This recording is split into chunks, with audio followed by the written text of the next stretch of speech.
Hello viewers, नमस्कार।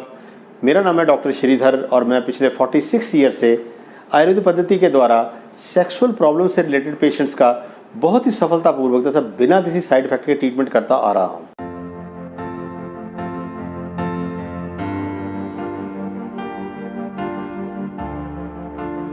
मेरे बहुत से व्यूअर्स मुझे शीघ्र पतन या प्री मैच्योर इजैकुलेशन तथा पूरे इरेक्शन के बारे में बहुत से क्वेश्चन पूछते रहते हैं।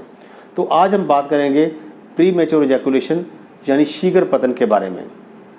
तो इसको समझने से पहले मैं आपको सेक्सुअल इंटरकोर्स के बारे में थोड़ा सा जानना बहुत ज़्यादा ज़रूरी है।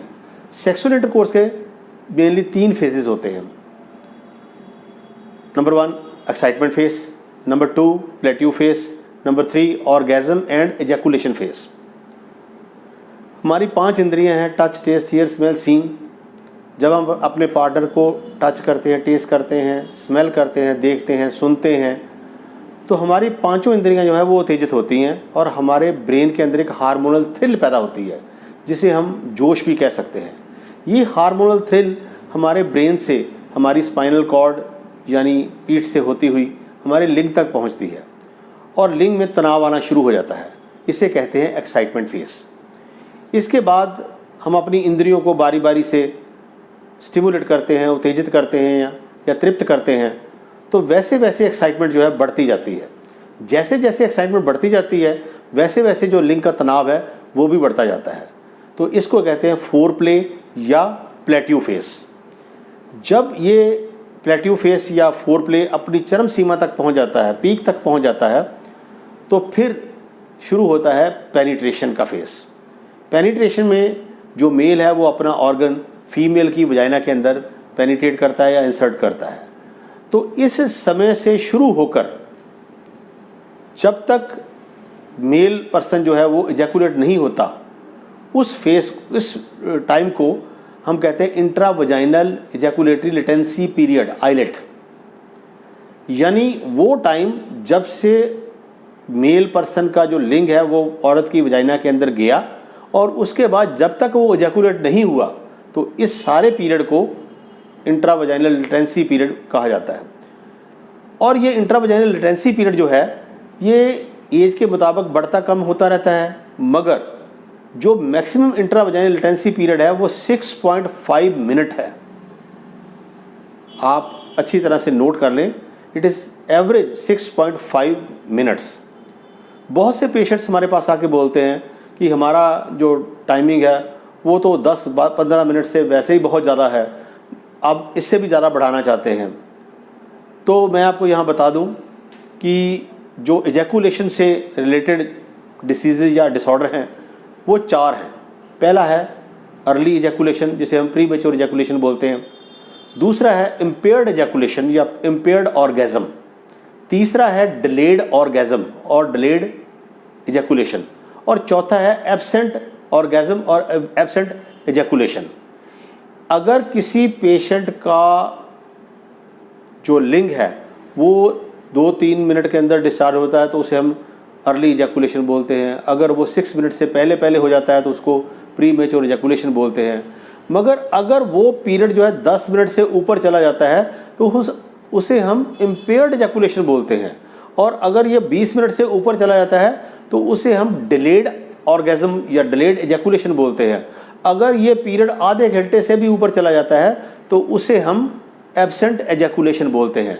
तो इसलिए ये 4 डिसऑर्डर हैं जिनके बारे में आपको अपने क्वालिफाइड वैद्य, हकीम या डॉक्टर से बात करनी चाहिए। बहुत से लोग इसको प्लस पॉइंट समझते हैं कि हमारा टाइम जो है बहुत ज़्यादा है। वो टाइमिंग नहीं है, दैट इज़ ए डिसऑर्डर। उसके बारे में आपको अपने डॉक्टर से पॉजिटिवली बात करनी चाहिए, क्योंकि अप्रॉक्सीमेटली जो हमारे पास पेशेंट आते हैं वो पॉर्न्स देख के आते हैं और वो हमें ये क्वेश्चन करते हैं कि पॉर्न्स में उनके लिंग की लंबाई काफ़ी होती है, उनका टाइम भी बहुत लगता है।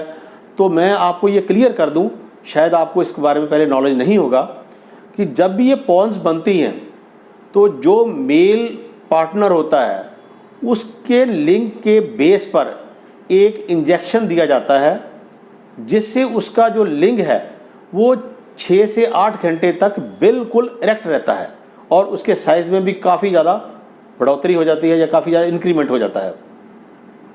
तो हम सोचते हैं कि लिंग, हमारा लिंग जो है उतना बड़ा और उतना टाइम लगना चाहिए, ये बिल्कुल गलत बात है। वो जो उनको इंजेक्शन लगाया जाता है वो 4 तरह के इंजेक्शन आते हैं। एक तो होता है सिंपल इंजेक्शन, और दूसरा होता है जिसको हम बोलते हैं बाई मिक्स, दूसरा ट्राई मिक्स, तीसरा क्वाड मिक्स। जो बाई मिक्स होता है उसमें 2 इंजेक्शन होते हैं, जो ट्राई मिक्स होता है उसमें 3 इंजेक्शन होते हैं, और जो क्वाड मिक्स होता है उसमें 4 इंजेक्शन होते हैं। मतलब एक इंजेक्शन में ही 4 इंजेक्शन होते हैं। तो वो इंजेक्शन जो है उसको इंसुलिन सिरिंज से उसके लिंग के बेस के ऊपर लगाया जाता है, और उससे उसका टाइमिंग और उसकी इरेक्शन जो है वो 8 घंटे तक पूरी तरह से बरकरार रहती है।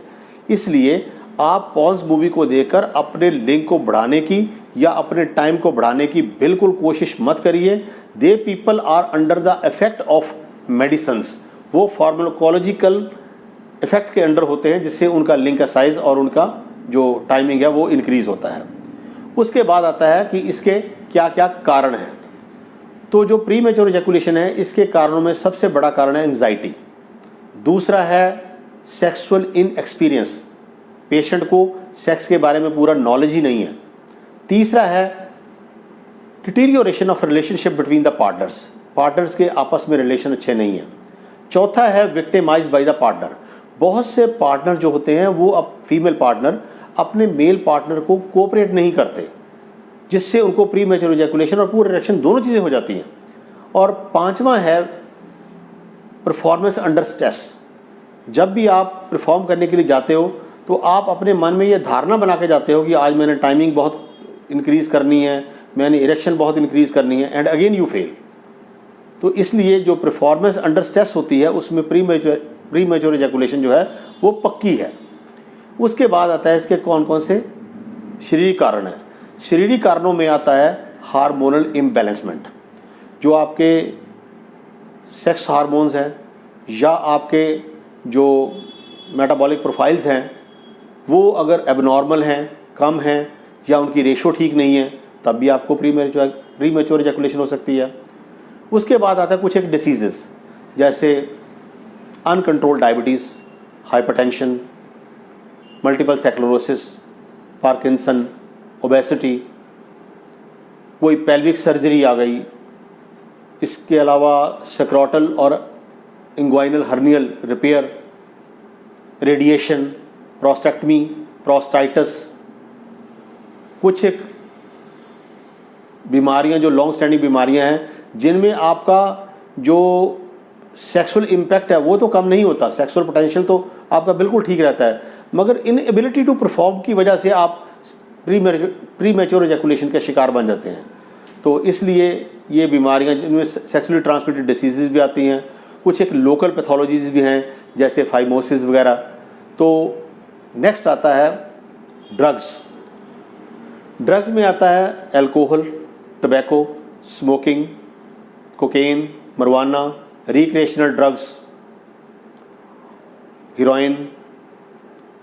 उसके बाद नेक्स्ट आती है कुछ एक मेडिसिन होती है जो हमें हमारे डॉक्टर जो है वो हमारी प्रॉब्लम के लिए हमें प्रिस्क्राइब करते हैं, जिनमें आता है beta blocker drugs, anti psychotic drugs, anti depressants, फिर आ गया एंटी एंड्रोजन ड्रग्स।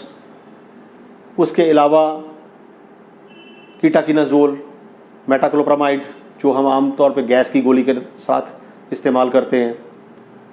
तो इस तरह की मेडिसिन हैं जो हमारे सेक्सुअल इम्पैक्ट को कम करती हैं और प्री मैच्योर इजैकुलेशन या रिटार्डेड इजैकुलेशन तक भी हमें लेके जाती हैं। नेक्स्ट आता है ब्लड वेसल एंड नर्व्स। जो ब्लड वेसल एंड नर्व्स हैं, इनकी अगर कोई डिसीज़ है, जिस तरह से वीनस इनसफिशिएंसी है, खास करके पेल्विक रीजन की venous insufficiency, arteriovenous fistula, arteriosclerosis, myopathy, neuropathy, angiopathy, ये सारी चीज़ें जो हैं वो हमें प्री मैच्योर इजैकुलेशन तथा पूरा इरेक्शन दोनों की तरफ लेके जाती हैं। तो अगर आपको ये कोई प्रॉब्लम है तो आप इसको अपने डॉक्टर के साथ डिस्कस कर सकते हो। नेक्स्ट आता है कि हम इसका डायग्नोसिस कैसे कर सकते हैं। तो इसका डायग्नोसिस बहुत सिंपल है। 75% ऑफ द पीपल जो हैं उनमें डायग्नोसिस जो है वो नाड़ी परीक्षण से, उनकी डिटेल हिस्ट्री से, उनके फिजिकल एग्जामिनेशन से किया जा सकता है। मगर कुछ एक पेशेंट्स को जो होते हैं, जो बहुत कॉम्प्लिकेटेड होते हैं या क्रॉनिक होते हैं या बहुत देर से जिनको प्रॉब्लम है, उन लोगों में कुछ एक टेस्ट होते हैं जिनमें होती है metabolic profiles, hormonal profiles, NPTR, PBI, phenyl colour Doppler, फिर उसके बाद आता है कवर्नेसोमेट्री, कवर्नेसोग्राफी। ऐसे कुछ एक टेस्ट हैं जिनको करवाने के बाद हम बिल्कुल पिन पॉइंट डायग्नोसिस कर सकते हैं कि इस प्रीमेच्योर इजैकुलेशन तथा पुअर इरेक्शन या इरेक्टाइल डिसफंक्शन का प्रॉपर या पिन पॉइंट कॉज क्या है। और जब हमें कॉज का पता लग जाता है तो फिर उसका ट्रीटमेंट करना ज़्यादा मुश्किल नहीं होता, and that's very simple. Next आता है इसका ट्रीटमेंट पार्ट। ट्रीटमेंट पार्ट में आयुर्वेद में इसके लिए हम रसायन, बाजीकरण, उत्तेजक, शुक्रल, स्तंभक, शामक ये द्रव्य देते हैं।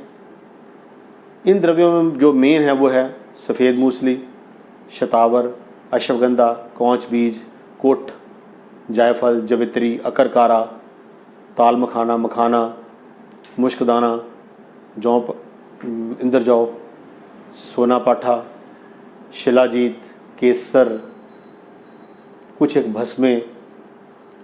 तो ये जो जितने भी द्रव्य हैं इनको अपनी मर्ज़ी से इस्तेमाल नहीं करना चाहिए।